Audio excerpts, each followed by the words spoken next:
Balik tanaw si Philippine Football Federation Director of Senior National Teams Freddy Gonzalez sa naging matagumpay na kampanya ng ating Philippine Men's National Football Team sa ASEAN Mitsubishi Electric Cup 2024. Yan ang ulat ng aking teammate na si Daryl Oclares.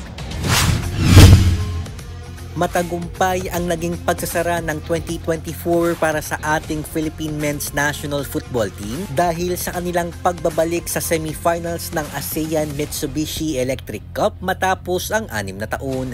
Nagawa rin ng ating football squad na manalo kontra sa mga Southeast Asian powerhouse na Thailand at Indonesia na matagal na rin nating hindi natatalo. Dahil dito nagkaroon ng pag-asa ang mga Pinoy fans na ilang taon na rin naghintay sa muling pag-angat ng estado ng Philippine football. Sa naging panayam kay Philippine Football Federation Director of Senior National Teams Freddy Gonzalez kamakailan, sinabi niya na simula pa lamang ito ng kanilang misyon na mas pausayin ang ating football team.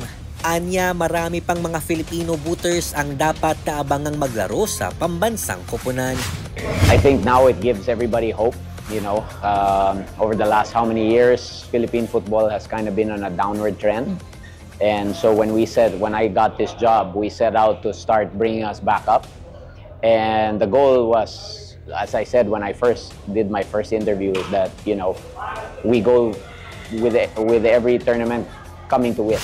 Hiling din ni Gonzalez ang patuloy na suporta ng kanilang mga fans na nagsisilbi nilang mga 12th man. Unbelievable. We're back where we should be, you know, and we're gonna continue and we're gonna keep building this team.